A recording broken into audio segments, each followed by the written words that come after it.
அனைவருக்கும் வணக்கம். இது உங்கள் தமிழ் அரசு வலையொலி. நான் உங்கள் சரவணன்.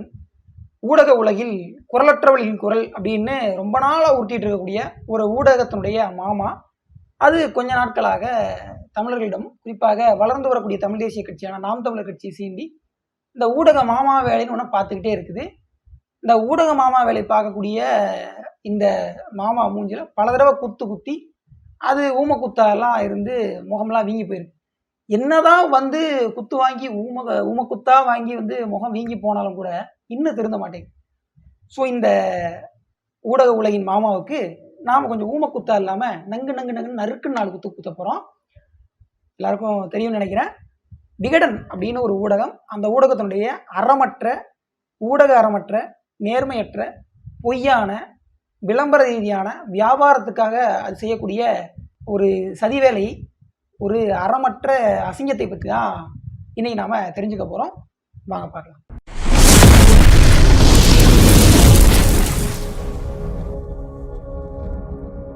தமிழரசு சேனல்ல கடைசியாக காணொலி போட்டு கிட்டத்தட்ட 10-11 நாட்களை கடந்து விட்டது. அதனால தமிழரசு சேனல் பழையபடி இதுக்கு முன்னாடி இருந்த சேனலை எப்படி வந்து செயலக்க வைத்தேனோ அதே போல எதுவும் ஆயிடுச்சு. நீங்க எல்லாம் தப்பா எடுத்துக்காதீங்க. இந்த தட்பவெப்ப சூழ்நிலை மாறும்போது நமக்கு ஏற்படக்கூடிய சில சின்ன பிரச்சனைகள், அந்த உடல்நல பிரச்சனையை தாண்டி மீண்டும் நம்மை வந்து களத்திற்கு இழுத்து வர செய்திருக்கிறது இந்த ஊடக உலகின் மாமா செய்த அசிங்கமான அந்த ஊடக அறமற்ற என்ன சொல்றது வியாபார செயல் அப்படின்னு தான் சொல்லணும். முதல்ல இந்த விகடன் அப்படிங்கிற ஊடகம் நேர்மையான ஊடகம்னு தான் ரொம்ப நாளாக நானும் நினச்சிக்கிட்டு இருந்தேன். இந்த விகடன் பச்சையான வியாபாரத்திற்காக எதையும் செய்யக்கூடிய ஒரு கேவலமான நேர்மையற்ற ஊடகம்.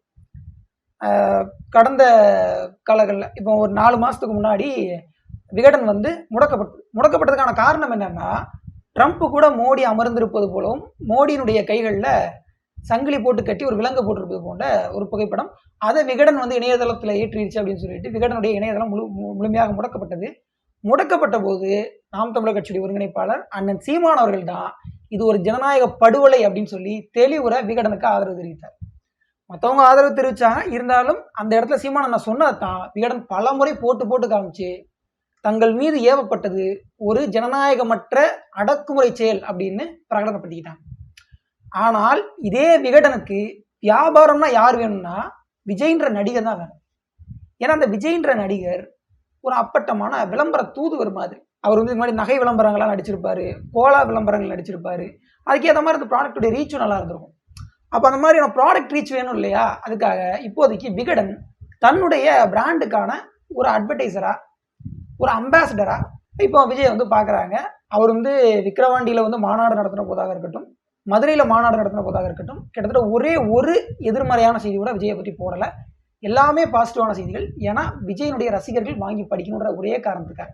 அதே மாதிரி உதயநிதியுடைய பிறந்தநாள் அன்னைக்கு இந்த விகடனுடைய அந்த வார இதழில் மட்டும் அத்தனை விளம்பரங்கள், கிட்டத்தட்ட 30 விளம்பரங்கள், நான் தான் அதை எண்ணி வந்து இணையதளத்தில் போட்டேன். அது பெரிய அளவில் வைரல் ஆகி விகடனுடைய வியாபாரத்துக்காக தான் விகடன் வந்து அந்த அதானி ஸ்டாலின் சந்திப்பையே மறைக்கிறாங்கன்ற ஒரு கேள்வியும், அண்ணன் சீமான் அவர்களுக்கு காவி பூசினதுக்கு காரணம் அதுதான் அப்படிங்கிற ஒரு பேச்சும் கூட அதுக்கு பிறகு வர ஆரம்பிச்சு. இப்போ நம்முடைய கேள்வி என்னன்னா, விகடன் முழுக்க பணத்திற்காக தான் ஒரு அந்த ஊடகம் இயங்குது அப்படின்னா, அந்த ஊடகம் மக்களுக்காக இயங்குது, குரலற்றவர்களின் குரல்னு சொல்லிக்குது அப்படிங்கிறதெல்லாம் பொய், ஒரு போலி, அது ஒரு வேடம். பச்சையான சந்தர்ப்பவாதத்திற்காக, முழுமையான லாபத்திற்காக விஜயனுடைய ரசிகர்களை தன்னுடைய வாசகர்களாக மாற்றி அதன் மூலமாக பணம் சம்பாதிக்க நினைக்கிறது விகடன். இப்படி சொல்வதற்கான காரணம் என்னன்னா, அண்ணன் சீமான் அவர்களுக்கும் முதலமைச்சர் ஸ்டாலின் அவர்களுடைய மருமகன் சபரீசன் அவர்களுக்கும் ஒரு சந்திப்பு நடந்துச்சு அப்படின்னு ஒரு பொய்யான தகவலை மிஸ்டர் கழுகு அப்படிங்கிற பக்கத்துல ஜூனியர் விகடனுடைய இதழில் இன்னைக்கு வெளியிட்டு இருக்காங்க. இதுதான் வந்து நேற்றைக்கு சமூக வலைத்தளங்கள்ல ஒரு சின்ன கேப்ஷனாக வெளியிடப்பட்டது. அந்த கேப்ஷன் வெளியிடப்பட்ட போதே விகடன் நிறைய பேர் கழுவி ஊத்த ஆரம்பிச்சிட்டாங்க.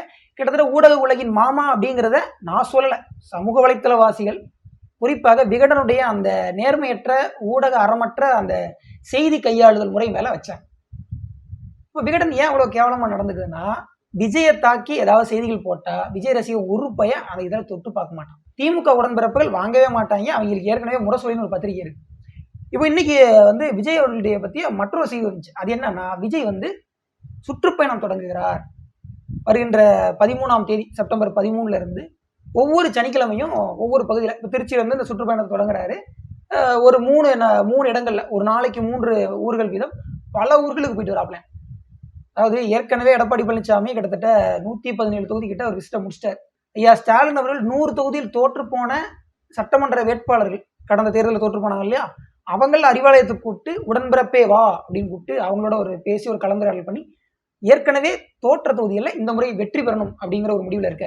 அதே மாதிரி அண்ணன் சீமான் அவர்கள் சூழலியல் அரசியலை, உண்மையான அரசியலை, மக்களுக்கு தேவையான அரசியலை முன்வைத்து பல மாநாடுகளை, கூட்டங்களை நடத்தி அதன் மூலமாக மக்களிடையே தன்னுடைய அரசியலை கொண்டு போறார்.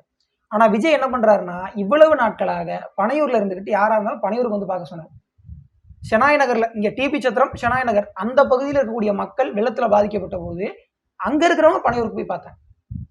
இவர் வந்து டிபி சத்திரத்துக்கு வரமாட்டார், ஷெனாய் நகருக்கு வரமாட்டார். இங்க இருக்கிறவங்க வெள்ளத்தால பாதிக்கப்பட்டவங்க அங்க பனையூருக்கு போகணும். பனையூர்ல இருந்து டிபி சத்திரத்துக்கே வராத விஜய் கன்னியாகுமரியிலையும், தூத்துக்குடியிலையும், திருநெல்வேலியிலையும், தென்காசிலையும் ஒரு அபாயமோ ஒரு பிரச்சனையோ நடந்துச்சுன்னா எப்படி போவாரா மாட்டாரா அப்படிங்கிற கேள்வி எல்லாம் வந்துச்சு.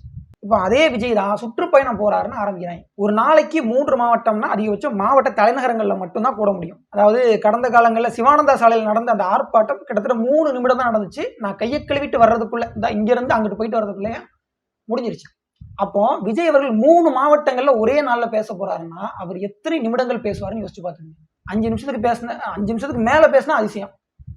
5 நிமிஷத்துக்கு மேல பேசி அதுல 5 நிமிஷத்துல ஒரு 2 நிமிஷமாவது அரசியல் கண்டென்ட் இருந்தா அது ரொம்ப ரொம்ப அதிசயம். அது மட்டும் இல்லாம அவர் அரசியல் பேசினாலே அதிசயமா தான் இருக்கும். இப்படியாக கோமாளித்தனமாக தன்னை வெளிப்படுத்திக் கொள்ளக்கூடிய ஒரு நாயகன். அதாவது சர்க்கஸுக்கு போனா நாம் அங்க கோமாளியை பார்த்து சிரிக்கலாம். நடிகர் விஜய் அவர்களுடைய அரசியலுக்கு போனோம்னு வச்சுக்கோங்களேன், அவர் கோமாளியா இருந்து நம்மளையெல்லாம் கோமாளியாக்கி அவர் நம்மளை பார்த்து சிரிப்பார். என்ன என்கிட்ட ஏமாந்து போயிட்டீங்கடா அப்படின்னு நம்மளை பார்த்து சிரிப்பார். அந்த நிலைமைக்கு நம்மளை வந்து இன்னைக்கு ஆளாக்கிட்டு இருக்காரு. போகிற இந்த எல்லா கூட்டங்கள்லையும் வேடிக்கை பார்க்குற ஒவ்வொருத்தரும் விஜயை பார்த்து அவங்க தான் கோமாளியாக போகிறாங்க. மக்கள் வேடிக்கை பார்க்குற விஜய் கோமாளி கிடையாது. மக்கள் பார்த்து ஏமாறுறாங்க இல்லையா, அதனால மக்கள் தான் கோமாளியாக போகிறாங்க. அது மட்டும் இல்லாமல் இந்த விஜயையோ அல்லது திமுகவையோ அதிமுகவையோ கடுமையாக தாக்கி ஏதாவது செய்திகள் வெளியிட்டா கடந்த காலத்தில் ஏற்பட்ட மாதிரியான அடக்குமுறைகளை விகடன் எதிர்கொள்ள வேண்டியிருக்கும். அப்போ அந்த மாதிரியான சூழலை எதிர்கொள்ளக்கூடாதுங்கிற ஒரே காரணத்துக்காக முழுக்க அதெல்லாம் மூடி மறைச்சிட்டு அதுக்கு பதிலாக வேற வழியே இல்லாமல் அண்ணன் சீமான் அவர்களை தவறாக ப்ரொஜெக்ட் பண்ண ஆரம்பிச்சிருக்காங்க.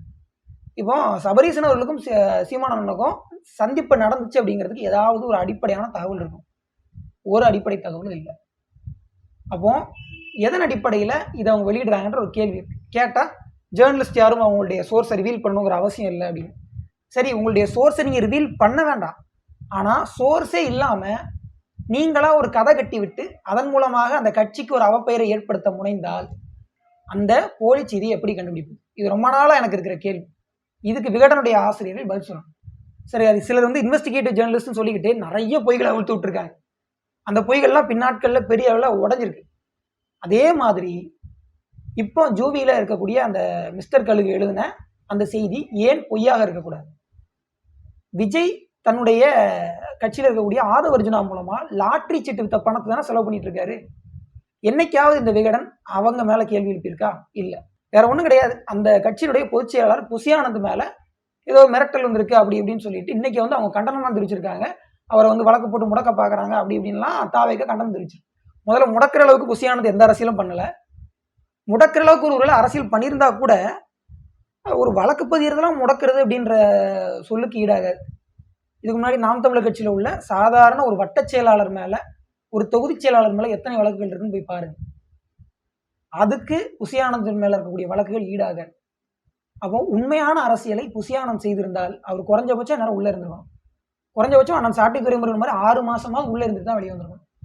சும்மா வழக்கு போட்டுட்டாங்கனாலே நம்மள அடக்குமுறையாகிறாங்கன்னு தாவேக்க பண்றதெல்லாம் ஒரு வேட்டு அரசியல், ஒரு வெற்று வசன அரசியல். இந்த தேர்தல் முடிந்த உடனே 2026 தேர்தல் முடிந்த உடனே விஜய் படுதோல்வியை சந்திச்ச உடனே இதே ஜூனியர் விகடன் விஜயை நெகட்டிவாக எதிர்மறையாக சித்தரித்து அவரை மிக குறைவாக மதிப்பிட்டு அவங்க எழுதுற எழுதுல மட்டும் பாருங்களேன், நீங்களே வெறுத்துருவீங்க. ஜூனியர் விகடன் என்ற ஒரு பத்திரிகை கடந்த காலத்தில் விஜயை ஏற்றி வைத்தது மாதிரி தெரிஞ்சிருக்கும். அதுக்கப்புறமா அது தூக்கி போட்டு மிதிச்ச மாதிரி அவங்களுக்கு நீங்களே உணர்வீங்க. அதனால அந்த காலம் வெகு தூரத்தில் இல்லை என்பதை மட்டும் உணர்த்தி கொண்டு மீண்டும் இன்னொரு காணொலி சந்திப்போம். அதுவரை இணைந்திருங்கள். இது உங்கள் தமிழ் அரசு வழியொலி. நான் உங்கள் சரவணன். நன்றி, வணக்கம்.